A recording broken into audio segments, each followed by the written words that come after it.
Il y a 40 ans, un film chinois a fait exploser le pays dès sa sortie. En surface, il raconte l'histoire de deux couples de paysans. Mais en réalité, il ose aller jusqu'à faire échanger leurs femmes par deux hommes qui étaient comme des frères. Une audace tellement en avance sur son temps que les journaux l'ont criblé de critiques et de questions. Est-ce qu'il célèbre la réforme et l'ouverture ou est-ce qu'il propage des idées immorales ? À cause de ce scandale de échange de femmes, le film a failli être interdit et le réalisateur a frôlé la catastrophe. Pourtant, ce film ultra controversé a remporté 6 prix majeurs au Golden Rooster Award cette année-là et est entré dans l'histoire comme un classique. Certains disent qu'il est immoral, vulgaire au possible, mais d'autres affirment qu'il déchire la vérité la plus cruelle du mariage. Ce qui est plus terrible que l'infidélité, c'est de dormir sur le même kang tout en faisant des rêves complètement différents. Pour économiser un peu de nourriture pour les porcs, l'homme va jusqu'à faire ses besoins directement dans l'enclos. « Frangin, oui, demain je te construis des latrines, hein. Non, c'est parfait comme ça.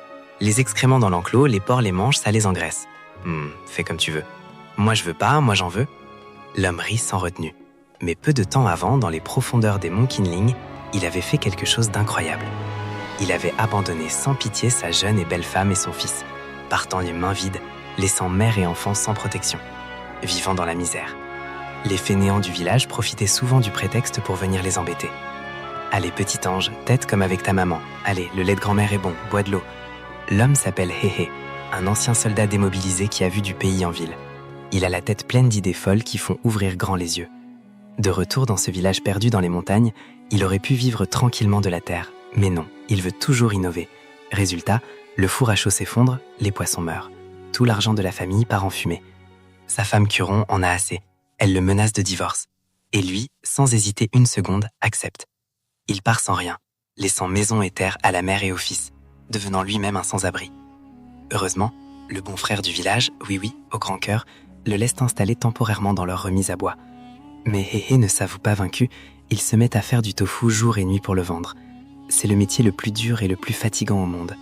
La belle-sœur Guilan a pitié, elle en parle à son mari. Et si on tuait un de nos porcs pour le manger ? Vendu, l'argent serait pour lui. Il nous donne déjà les résidus et le petit lait pour nourrir les porcs. Toi et tes idées, bon, pour faire du tofu, je l'aiderai. He est reconnaissant. Voyant que le couple a du mal avec les latrines, il en construit une. Mais pendant qu'il travaille, son regard glisse toujours vers l'autre rive de la rivière, où vivent Curon et son fils Chuan. Au fond de lui, il rêve encore de revenir en force et de reconstruire ce foyer. « Im, t'es déjà couché ? Plus de tofu aujourd'hui. Ces derniers jours m'ont cassé en deux. Vas-y toi. Moi, une femme, toute seule la nuit ?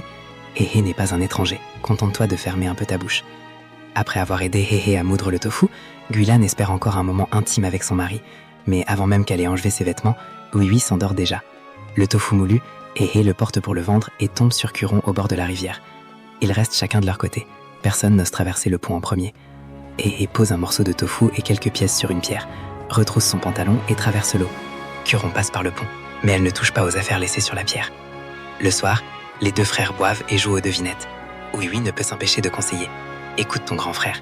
Si tu veux être paysan, sois paysan pour de bon. Accepte et je te promets une vie tranquille et confortable pour toi et ta famille. Pour Curon aussi, je saurai arranger les choses. Mais He baisse la tête, silencieux. Il refuse d'accepter son sort. Pourquoi un paysan devrait-il se résigner ? Peu après, il repart encore, cette fois vers la ville pour retrouver un camarade et tenter autre chose. Avant de partir, il va voir Oui et lui demande de veiller sur Curon et l'enfant. Oui tape sur sa poitrine, promis. Pendant les travaux des champs, Curon attache son fils à l'ombre et travaille dur. Oui, après avoir fini ses propres terres, vient l'aider sans jamais dire un mot de trop. Curon lui apporte à manger et glisse discrètement quelques morceaux de viande séchée au fond du bol. Pendant la pause, Oui regarde Chuan avec tendresse. Comme sa femme Guilan ne peut pas avoir d'enfant, il reporte toute son affection sur ce petit. Même quand l'enfant lui urine dessus, il rit encore plus fort. Ce soir-là, il ramène l'enfant à la maison pour aider Curon quelques jours. Guilan voit ça et propose. Et si on en adoptait un, nous aussi ? Mais Oui refuse net. Non, regarde Chuan, il a de la chance. La déesse va t'exaucer. Encore tes histoires de déesse. T'as brûlé de l'encens pour elle, pourquoi pas pour moi ? Pour racheter tes péchés ? Quel péché j'ai ? Ne pas pouvoir faire d'enfant, c'est un péché. Il y en a plein qui peuvent pas. Et alors ? Ça leur donne des mérites ? Vas-y, prie la déesse pour toi. Fais-toi un enfant toute seule.